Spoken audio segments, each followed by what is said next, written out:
Friends, I'm Annie Botticelli, and welcome to my Scorpio May 2025 Astrology Horoscope Forecast. A full moon in your sign of Scorpio this month brings a powerful threshold of transformation. We only get a full moon in our sign once every 13 moons, unless there's a blue moon, which this is not the case. So it's a building up of all of that time and something that plants seeds that can project into the future the same amount of time. So it's of great magnitude. And a full moon in Scorpio doesn't just light up, doesn't just illuminate, it penetrates. This is a time of emotional release and revelation and rebirth that is quite magical. So that is a very big theme of this month. We'll talk about that, look at the dates, see among you who may be most affected by this. Plus, we've got lots of other things to discuss, outer planets changing signs. So much is going on. This is for you if Scorpio is your sun sign, your moon sign, your rising sign, or any other Scorpio placement you're listening for. What I'm going to talk about here is part of your astrological picture. Very late degree Scorpio friends, so birthdays like November 15th through the rest of the sign, or Scorpio degrees 23 degrees through the rest of the sign. I suggest you additionally listen to my Sagittarius report, as your very late degree friends will benefit from both readings. Since this full moon is so deeply personal to Scorpio, I'll just go ahead and start with that, and then we'll get into all of the other stuff after. Full moons can bring revelations and accumulations and culminations and endings. And in the sign of Scorpio, it's never light or surface level. It digs into the shadows. It uncovers truth. It illuminates what's been hidden. And sometimes these things have been hidden for many years. Sometimes what's hidden is a secret. It's something that will come to light and change everything. Sometimes what's hidden is something amazing that you are finding within yourself, or that life gives you that had been there all along. And sometimes it's something that you don't want to recognize within yourself or someone else, and the truth or a layer of truth comes out. So it's a very powerful potential. All full moons bring these potentials. All water moons have a tendency to bring extra emotion, and the Scorpio full moon is probably the most intense. So this culmination, this ending can often be just really intense. So look out for this. In the days around May 12th, so this is a story that's building as the month is beginning, and it's waning from the middle of the month on. So the storyline will take 2 weeks of this month, to build and to release. But the days around May 12th, at least 3 or 4 days before, at least a couple of days after, are going to be the strongest. This is at 22 degrees. So we'll use a 5-degree orb in either direction. Those of you within 17 to 27 degrees, the closer to 22 degrees, the more you may see something really notable. Sometimes the occurrences from the moon are felt deeply internally. So, it's not as obvious in the outer world, but something's going on in your inner world. So this would be corresponding with birthdays around November 7th through the rest of the sign, and the closer you are to around November 12th, the more you're very likely to see something extra notable. Now, someone in not, even an October-born Scorpio can see something very intense from this, but just judging by your sun degree, sometimes the closer the hit, the more obvious the manifestation. But here's something tricky. You may have more Scorpio placements than just the one that you're watching for. So if you don't know your chart, there may be other pieces there. So, really, this can bring transformation for everyone. Something else that this is bringing is this call to release the past. This energy of the past and releasing it is coming up very strongly now, because one of the other things to know about this month is that this month officially ends the long, introspective, backward, internal, reflective, personal planet retrograde series. So starting in September, your co-ruler Mars started its descent into a shadow period, and it's retrograde, and we've had a Venus retrograde, and we still have the shadow of that post-shadow transit going until about mid-May. But the second half of May and all of June is finally completely clear of personal planets and their retrogrades and their shadow periods. So we're stepping into a time of moving forward. So this full moon can represent the coming of something to a head where now you're ready to move forward. And the rest of this moon energy can really be the new process, or what is coming next. Scorpio is the sign of death and rebirth and the phoenix rising from the ashes. This idea of something old having to be shed to make space for what's next. It could be a toxic habit. This is very much focused on your first house. That's where it occurs in the Scorpio chart. So, a health habit, something very core and foundational. This could be a toxic habit, a limiting belief, an outdated relationship, a cycle of fear and control that are no longer serving. Expect to feel everything really intensely, passions and desires and fears and old wounds. Just things are bubbling up for healing. And that could actually be physically as well. Skin issues, things could be bubbling up, as this process of release. So Scorpios tend to be pretty good at letting yourself feel and process the emotions. But if you do have any issues with suppressing, this could be a good time to really just let everything out in as safe and sane a way as possible. Okay, so let's see. So the energy of Scorpio has to do with themes about shared resources and power dynamics and deep soul bonds and money matters and business deals and debts and inheritances and deep partnerships. So there may be some kind of turning point, something that's been building for 13 moons, something that may end a chapter and then begin a new chapter of growth or a process. There may be some truth about financial and emotional entanglements, something coming out or something coming to be. Okay, so I could talk at length about that energy. We also have Black Moon, Lilith, and Vesta in Scorpio. So we have Star Goddess energy here. Just basically, seeing how your partnerships can support you more. This first house is very much about your physical support, your health, your, identity. And the Scorpio energy is, of course, about merging. So you'll see the combination of those themes. Overall, a few points to know about this month.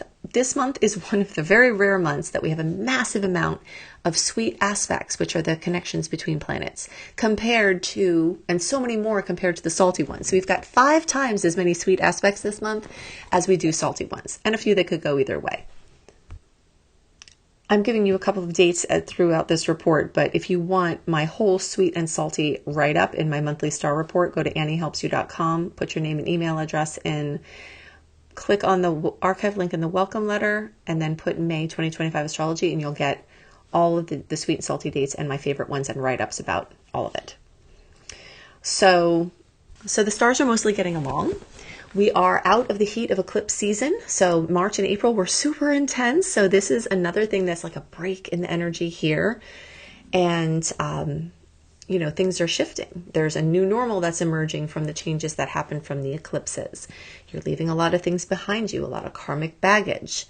And all of this Aries energy is making you ready to move forward and start something new. And that's exactly the kind of energy we have this month. So talk about my tide report. The astrological tides are finally shifted where they're going out. So your message is in a bottle, your boat that you want to go far and wide. Now, when you put those things out to sea, they'll actually go out far and wide and not have the waves push them back to shore, as we've had for the past 9 months. So this is a major, major turning point in our cycles. Big decisions, big job changes, engagements, weddings, moves, big purchases, big sales, launches of every kind. It's really opening up to have this long-term support, especially the second half of May and all of June. And and then the Aries energy will give you that impetus and that drive. And Mars is back in a fire sign. It rules the fire sign of Aries. It co-rules you as a Scorpio. And all of this Mars fire energy is lighting, the Leo part of it is lighting up your 10th house of work and career. So one of the things you may see moving forward is that area of your life. If you don't need to have a job or you're not employed, this could just be a personal pursuit or your place out in the world, participation in a club or, a personal passion project.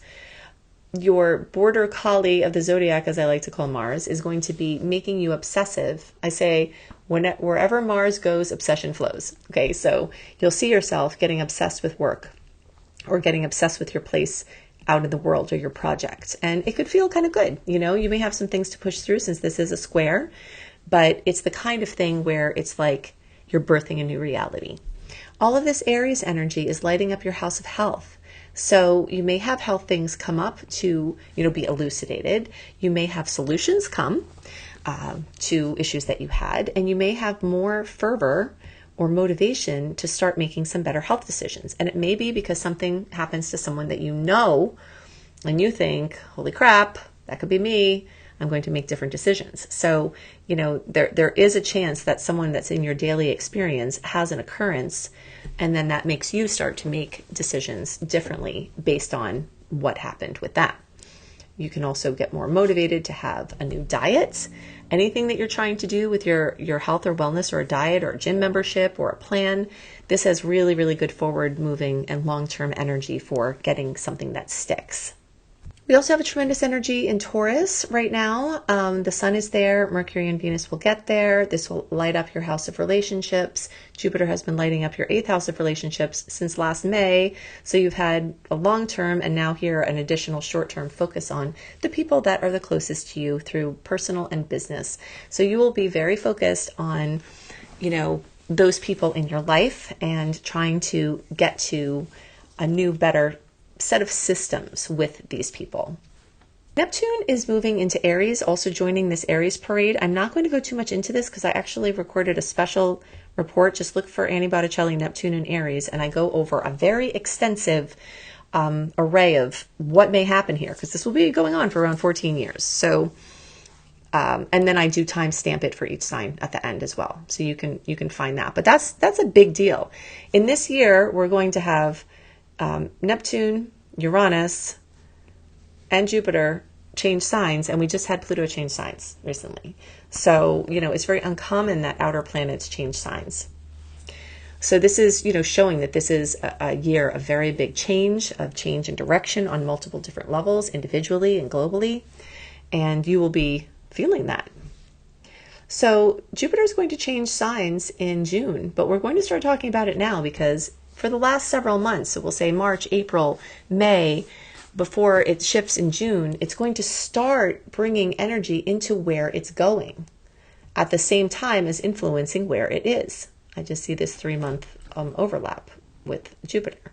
So Jupiter is getting ready and already has started lighting up your house of languages, of teaching, of learning, of international relationships. You may be talking about an international trip. You may be opening up to new possibilities. This may have to do with immigration, but you'll have a year of support, a year plus of support of Jupiter, which rules the 9th house in its own house, super happy, giving you all of these opportunities. And it will be moving through fellow water sign Cancer, making trines to all of your Scorpio placements, which is very, very, very positive. So feeling more emotionally connected, getting the resources to get you out of whatever blocks or circumstances that you're in that are a problem. Jupiter is resourceful, and it looks for, out of the box type of thinking. So you may be looking for your answer in the box, and your answer is out here, and Jupiter can help you find it.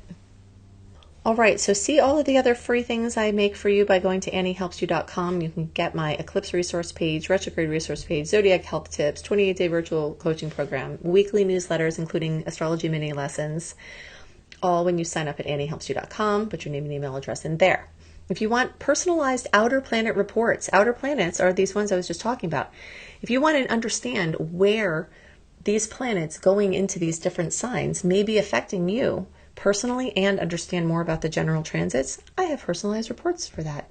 I don't usually talk about these, but you can go to Annie B. Clarity, Annie, the letter B, clarity.com, and see that report plus my Clear Karma and Live in Your Highest Expression personalized report.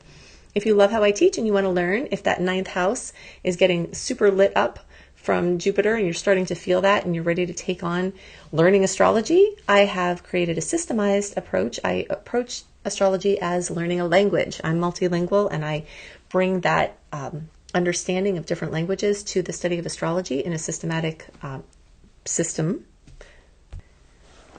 with a systematic approach rather. And you can see that at beastropro.com, beastropro.com. I hope you have a wonderful month, and I'll see you next month. Bye.